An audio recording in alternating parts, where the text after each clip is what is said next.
Merci. Merci d'être venu suivre cet exposé entièrement consacré aux travaux de Linné. Qui est Carl von Linné? Naturaliste, savant, il a répertorié tous les êtres vivants, nature, genre, espèce, tout est identifié.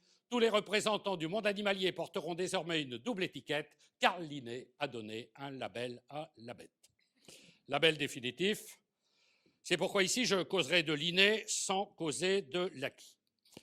Envers et contre tous, je m'en vais sur le champ vous résumer la classification du vivant, une œuvre titanesque, un travail de fourmi qui occupa Linné durant 3 décennies, un projet gigantesque qu'il me faudra ici résumer en 1 heure, au plus 1 heure et demie. Vous comprendrez dès lors que je dois en pratique prendre quelques distances avec le scientifique. Il me faut malgré moi simplifier son propos et rendre compatible la science et vos cerveaux. Je n'aime pas non plus ces petits vers marins qui sucent votre sang, souvent à votre insu. Ces suceuses de sang pour nom des sangsues, et si la sangsue pour sucer tout ce sang, c'est qu'une sangsue sans sang est une sangsue sans sens. J'étais clair. Petite remarque pratique, la sangsue est un ver qui adore la musique. Un verre d'eau mélomane, capable sans problème de vous faire des ouvertures de bêtes aux veines. La 5e symphonie, Ludwig van Beethoven. Le pauvre, il était sourd. Avouez, c'est pas de veine être musicien et sourd, c'est très dur. Toute sa vie, il a cru qu'il faisait de la peinture. Qu'y a-t-il de plus mou qu'une méduse? Madame, je vous le demande, qu'y a-t-il de plus mou? À part François Hollande? J'ai dit François Hollande, pas Jean-Louis Borloo. La méduse, c'est 98% d'eau. Autant vous dire qu'entre elle et Bordeaux, Jean-Louis, on ne peut pas trouver la moindre analogie. Avec François Hollande, il y a des liens de parenté qui me laissent, comment dire, en tout point médusé. 3 classes de mollusques. Les céphalopodes, les lamellibranches, les gastéropodes. Trop compliqué? Je reprends. Les céphalopodes, les lamellibranches, les gastéropodes. L'escargot, également appelé limaçon, un célibataire endurci. Un vieux garçon solitaire et misogyne, il s'autosuffit. Il est hermaphrodite. Et sa femelle aussi. Le plus connu s'appelle le calamar, une petite sèche qui n'est pas encore née, alors que l'encore-né l'est depuis longtemps. Né. La pieuvre, animal très prudent, qui réfléchit longuement avant tout engagement, tout au fond de son trou, blotti, tapis dans l'ombre. Elle pèse longuement et le poulpe, et le congre. La sèche, qui contrairement à son nom ne l'est pas. La nature peut parfois vous causer des tracas. Sur une plage, en Belgique, tout près de Knokke-le-Zout, enfouie dans le sable, couverte de mazout, un scientifique prétendait avoir découvert un os de sèche géant, une taille incroyable. La découverte semblait à tel point vraisemblable que d'autres scientifiques se mirent à douter. On fit des prélèvements pour les analyser. Son os de sèche géant, plus de 2 mètres de long, était une planche à voile, tamponnée Décathlon. Pour ceux qui ne veulent pas manger un animal, la maison vous propose un bon homard vegan. Un homard excellent, à la fois bon et bio, le menu apprécié de tous les écolos. Passons aux arachnides. En clair, les araignées, des animaux utiles et pourtant mal aimés. On dit que l'araignée a bouleversé la vie de l'auteur de bande dessinée Stan Lee, auteur de Spider-Man, père de l'homme araignée, et du prince Albert, qui lui est fils araignée. Chez les précolombiens, l'abeille est une diva, la déesse de la civilisation maya. C'était un postulat, il fallait faire avec, l'abeille était maya, le bœuf était aztèque. Les scientifiques ont réétudié la question, organisé colloques, débats, discussions. Leur conclusion est claire, l'abeille est bien maya. Que le bœuf soit aztèque, ce serait quand même un cas.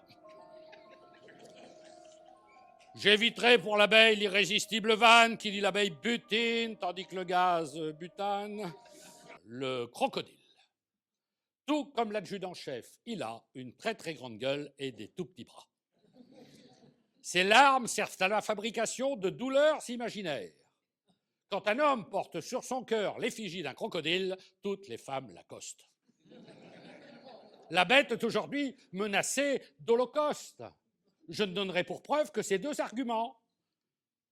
Sur cette première photo, un crocodile enfant. Sur la photo suivante, un crocodile adulte. Sol mineur, il s'agit de la plie, personne n'a deviné. La plie est un poisson de moindre qualité, une sous-sol. Autre coïncidence qui va vous épater, comment sont les sous-sols? Les sous-sols sont carrelés, bien madame. Petite amie de la morue. Il s'agit du macro, gestionnaire averti, un adepte de la macroéconomie, activité nocturne demandant peu d'efforts, qui consiste à fourguer des morues à des porcs. Vous avez reconnu la danse des cadavres. Un hommage à la fois poétique et subtil, donné par le poète au noble volatile. L'élevage du canard s'avère assez complexe. La nourriture varie en fonction de son sexe et de son habitat. À l'heure du sacrifice, après avoir été bien nourri, au maïs, le mâle est étouffé. C'est la méthode rouennaise ou encore égorgée, c'est la méthode nantaise.